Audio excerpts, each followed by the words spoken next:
Welcome back to the Ed Block Courage Cast. I'm Dave Steinwater, live from Radio Row, and I am pleased to be sitting here with somebody that I've talked to a couple times before.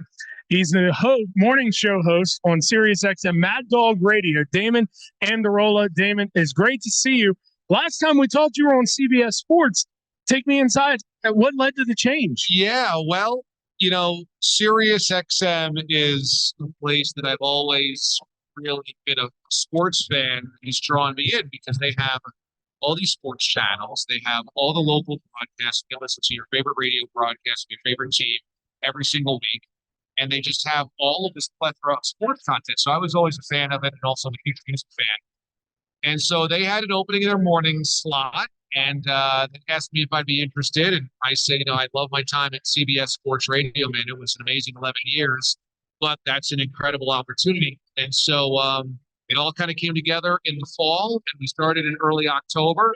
It's been a blast. I've been there for 4 months, but it's gone by in a flash because we're having a lot of fun. So it's been very, very cool. And come to something like this, and they've got the NFL rights, and they have NFL radio. So the setup is huge over there. They're like towers over everything on Radio Row. So then you really feel like you've made it when you're part of that whole thing. I was going to say, and then you walk over and you get to do all these little tables and you sit there and you're the big man on campus for a little bit. Well, remember that I spent 10, 12 years of my career in local radio. So when I got to do the little stuff, it was a dream come true. I got to go to the Super Bowl. I got to talk to these athletes. I got to talk to guys that played in the game. Like that was my pinch me moments. And so coming back and doing stuff on, the serious stuff, taping and doing local interviews and stuff like this is what I've always dreamt about because I fell in love with sports through the Super Bowl. So let's talk a little bit about the Super Bowl itself. And the question that I have is, if they'd have told you 4 years ago, you'd be sitting in Mandalay Bay doing Radio Row before Super Bowl in Las Vegas, what would your answer have been? If it was under the Paul Tagliabue years, or before that, Pete Rozelle, it would have never happened. They were so anti-gambling. They thought Vegas was the villain, was the enemy. Goodell changed some of that narrative. He was more open-minded about it, and I think once I don't know if it was him or other owners started creaking open the door to, hey, it might not be that bad. If you would have asked me 5 years ago, I would have said that it's not that crazy. I don't know when they got announced as the host, but like 5 years ago, it was probably predictable. 10 years ago, maybe a little less predictable, but I thought we were trending in that direction. 15 years ago or whenever, Tagliabue was still there, maybe that's a little bit longer now, I would have said no chance. So this has been quite an evolution for the NFL to get to a Vegas Super Bowl. Let's talk a little bit about the game itself, San Francisco and Kansas City. What do you think is going to be the biggest storyline that everybody should care about going into the game? So the biggest storyline always involves the quarterback. And if Brock Purdy doesn't win this, it's going to be, he's only a game manager, or he's average, and he was overrated, et cetera. But that's really not the most important piece of the puzzle here. It also is not as Patrick Mahomes goes as the Chiefs, because that's not actually true. It's the Chiefs' defensive scheme, namely the blitz from Steve Spagnuolo, against this dynamic Niners attack, which has really struggled to get any rhythm early in the last two playoff games. They also really struggled against the Ravens on Christmas. So it's been a while since a dynamic Niners offense played at that rate, at that rhythm. If Spags and the Chiefs' defense can keep them off rhythm and stymie them early, it's going to be really tough because we cannot spot this Chiefs team a 10-point lead. They'll sit them. That defense is really, really elite. So that's the story, and I don't think it's getting talked about enough, is can the Niners handle the exotic blitzes of the Chiefs?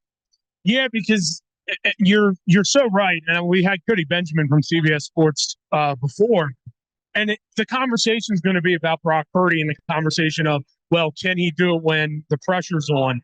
But you're absolutely right. Steve Spagnuolo, this is the best I think the Chiefs defense has been since Mahomes has taken over because they've reinvented themselves. Are you shocked at all that Spagnuolo didn't get even an interview for a head coaching job? I had a conversation with somebody coming into Vegas like, wow, this defense is so good again.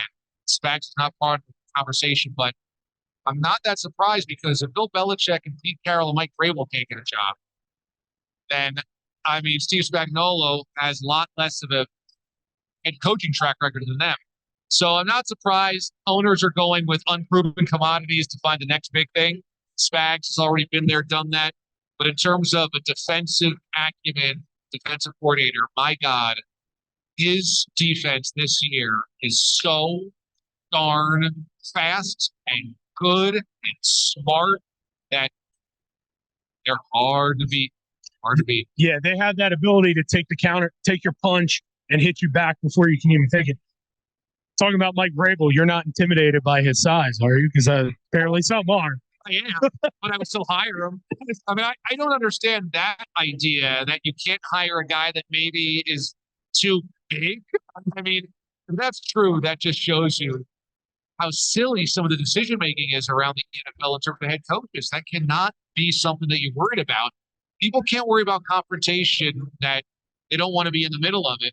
Sometimes confrontation creates the best places and attitudes to win and to succeed, uncomfortable conversations. You can't just hire people that won't challenge you. So I think that's just so silly. And to that point, I want to ask about Bill Belichick. Were you shocked at all? Yes. Okay. That answered the first I don't even have to hear the rest. I can't believe he doesn't have a job. I can't believe it. Do you think that it has something to do with the control factor, that he wants total team control? Well, it must. I mean, there's got to be a part of this that's about that, if not a large part about it. However, this idea that, well, he was asking for too much. If you spun back the clock 4 years when the Patriots beat the Rams in the Super Bowl, or 5 years, I guess now, confetti's raining down. And at that moment in time, Bill Belichick said, I'm retiring. I'm good. I've done it here in New England with 6 Super Bowls. I'm walking away. Don't tell me this cycle, if he unretired, that they wouldn't give him a personnel control. Somebody would, because he would be seen as a genius if he were. Right. So, yeah, is it personnel control? Probably. But it's also the fact if Vrabel and Carroll and Belichick can't get a job, it's, again, looking for the next guy instead of somebody that's already been there, which I think sometimes is a mistake. So when I found out you were coming on, I listened to your show in the morning. I have to ask about one of the topics you brought up this morning. Yeah. Drinking bourbon with Diet Pepsi. Just what, like. So my co-host, Mike Babchick, affectionately known as Babs, he's a very good drinker, but he's a very bad one. In fact, he's a good one because he can drink at volume and he drinks often. Bad thing is that he's disgusting taste. And one of those disgusting tastes is he mixes bourbon with Diet Pepsi sometimes. Now, you're ruining bourbon that way. I mean, my wife is from, well, she went to school in Kentucky. So I go down to Kentucky quite often, do the bourbon trail, and like, I've gotten to really appreciate really good bourbon. The idea that you would dump diet soda into that is so heinous. It's so bad. And yeah, it just is like, that'll ruin anything. Now, you want to take a little wild turkey and dump some Coke in there to make sure that, you know, you get down as much as possible for a football game. If you're going out to tailgate, you can't drink inside. All right, I can live with that. But if you've got good bourbon and you're ruining it with Diet Pepsi, I got no time. I was going to say, how did you just not immediately just shut the mic off and say, okay, we're going to bench you for a little bit here? Unfortunately, I've heard the story before. The first time I heard it, I wanted to do exactly that. I said, this is offensive. It's so offensive. So before I ask about the cookies, what is your go-to to mix with an alcohol drink? Not with bourbon, of course. Yeah, no, I'm not a mixer. I mean, maybe back in college, you know, you're going rum and Coke. Probably rum and Coke was my go-to. But now I can't do rum anymore. My headache's too bad. So I'm a beer guy strictly, or bourbon. I'm never doing anything else. Maybe you can get a tequila in me every so often, but you know, bourbon and it just on one ice cube. That's it. That's how I want my bourbon. And doesn't take much to get tuned up on a good glass of bourbon. So I don't need many. What is your go-to beer? I'm a beer connoisseur guy. Obviously, you got the beer belly and everything, but what's your go-to? Well, it depends on what we're doing here. If I have my choice of like really good local beers, craft beers, or regional beers, I love a line of Google Honey Weiss. We can't find it in New York, but I love it. I love a Boulevard Wheat from Kansas City. Love it. If I have my choice of like international, like I love a Peroni. Well, you're always going to get me good Peroni. But if I'm just doing like local light beer because I just want to like hammer like 6 of them real quick or 8 or whatever. Numbers get fuzzy after a while. Miller Lite's easy. Coors Light's easy for me. A Natty Bow's good. You know. There you go. We are a Maryland-based operation. I'm not too picky when it comes to the domestic light beer. Whatever you put in front of me, I'm good with. All right, Damon, I'm going to get you out of here on this. You're going to get to go home with one of these cookies, either the Niners or the Chiefs, but you got to tell me who you think's going to win, and that's the one you get. Taking the Chiefs, and taking the Chiefs because I don't think the Niners, with their offensive scheme, are going to be able to handle the blitz early from the Chiefs. Remember that Niners run a lot of their formations are tight.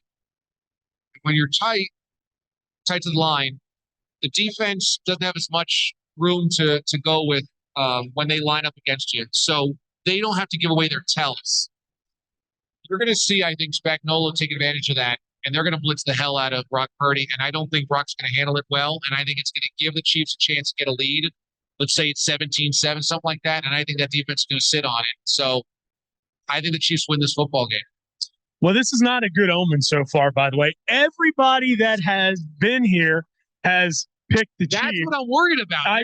That's a bad omen. What's up? Brian Jones coming in here. Brian Jones saying hi. Hey, Brian, you want a cookie? They're asking if you want a cookie, but it's going to get caught in your beard.